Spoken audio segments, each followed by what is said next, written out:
Hey, welcome to Tabletop Skirmish Games. I'm Lee, and in this video I thought it'd be fun to talk about what makes a good skirmish game.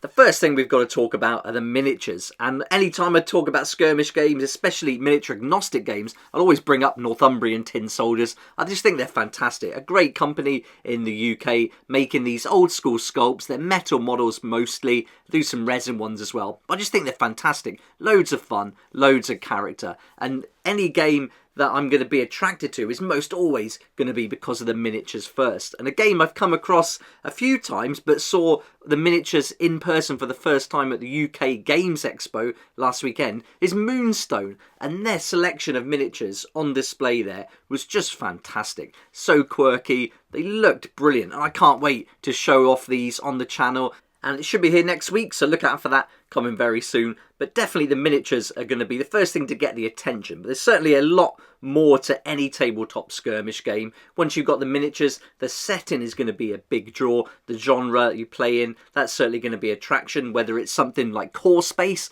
where you're playing in the sci-fi future, or a game like Trench Offensive, where you're recreating battles from the Great War or other real-life events, right on to something completely crazy like Rumble Slam, which looks really interesting. I was checking that out at the UK Games Expo as well last weekend. But yeah, the setting's really important. It's certainly going to attract a player to give it a go, and I think the more clear the designer of the game can make the setting and put that across, the better. With the miniatures and the genre decided, then there's the artwork to think about, and this can have a big impact, especially if you're looking at buying something off the shelf. You're going to be looking at the box art, so putting something together like Eldfall Chronicles have done, I think it's really nice. The aesthetic of the game is beautiful, and I think they've done such a great job of carrying that across through all their marketing as well. It really does look nice and makes you want to find out more about the game. Once you've been attracted to a game, it's the mechanics that are going to keep you there and get you to come back and keep on playing it. And that's something I wanted to employ in my own game, Weekend Warriors. And if you haven't seen that, I'll put a link in the description down below where you can find out more. I've got some introductory videos and how to play videos on my channel. But the mechanics of the game are really important. And so let's focus on some key areas of game mechanics that I think are important to any good skirmish game. The game mechanics are going to be written in the rules, and those rules have to be clear. You've got to have some level of clarity so when people are reading it for the first time, it makes sense. And if you're a fan of Kill Team, like I am, you'll certainly recognise those shapes, and that just takes away from the clarity. It makes it very murky. It gives you one more step to go through. At first, it's something you need to adopt and change your way of thinking, where a measurement would do. Why use those shapes? Another negative, and I'm going to stick with Kill Team here, is the fact that they use turning points in place of rounds. And that was pointed out by PCUI Mac in a comment on my channel recently. And he makes a good point. There really was no need for that. Using turning points when rounds will do is just something to try and make something a little bit unique, a little bit different. But rounds works really well. Turning points just confuses things. Again, if people are used to playing skirmish games, they're used to the idea of rounds. You don't need to give it another name. And if it does need another name, then surely there's got to be a good reason behind that.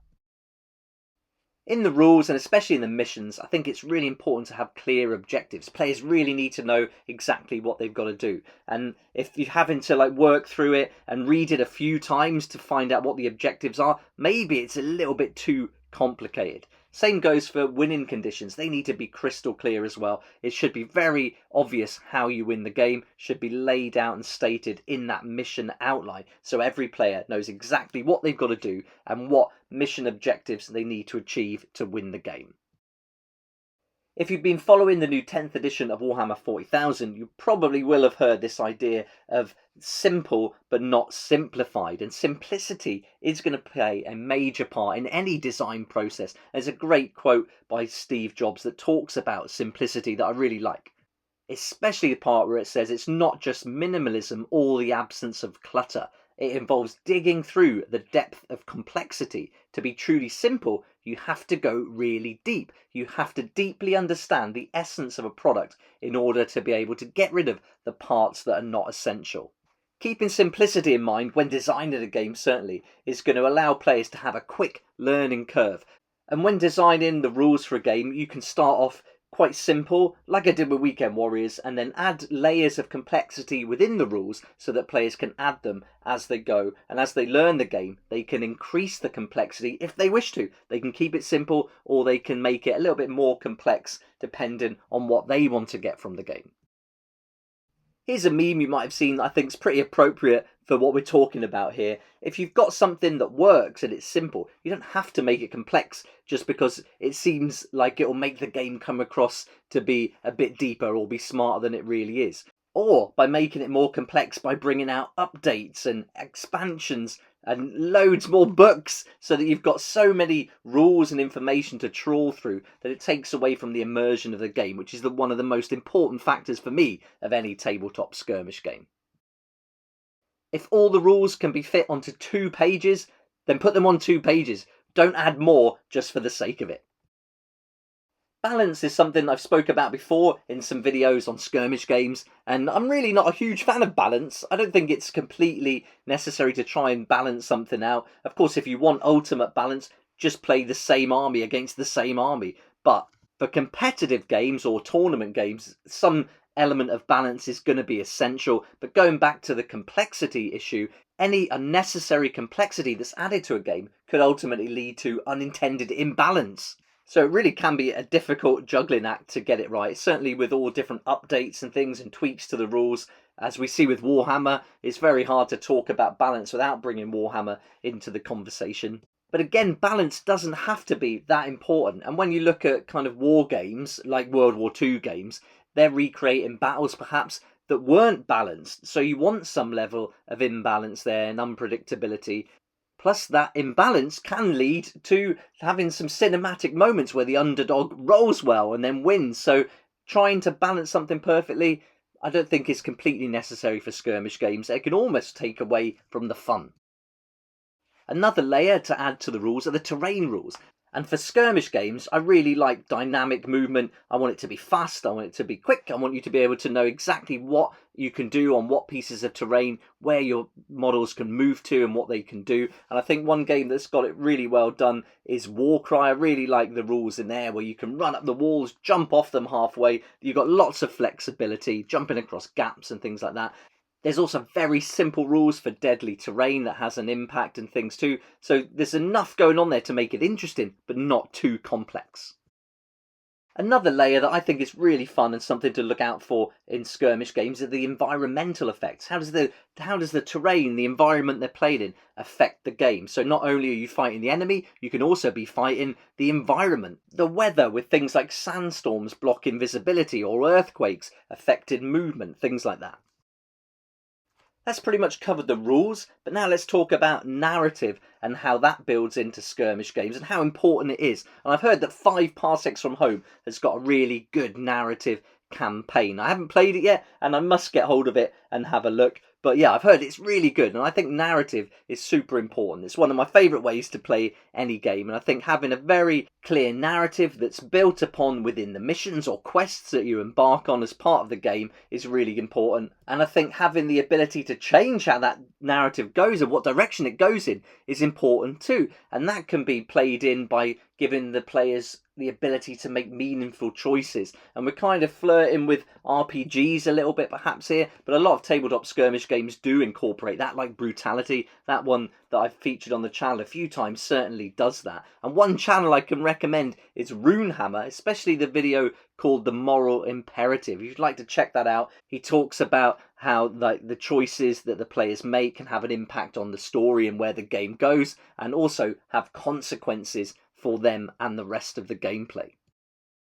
As well as narrative, you've got the lore, and for me, I don't really think you have to have a huge amount of lore. Again, Warhammer with the Black Library has gone crazy, so much there. There's so much in the codexes. There's lore everywhere. I mean, where do you even start? There's so much. I don't think you need that. I almost think having enough just to set the scene and have a little bit of a background to the story and the setting is good, and then let the player develop the story themselves. But of course, some people might really enjoy the lore, you might really like it, but for me, I think playing tabletop skirmish games, especially narrative style and narrative campaigns, is all about developing your own story. And as long as you've got a clear idea of the setting the game is taking place in, you can create your own lore within that setting.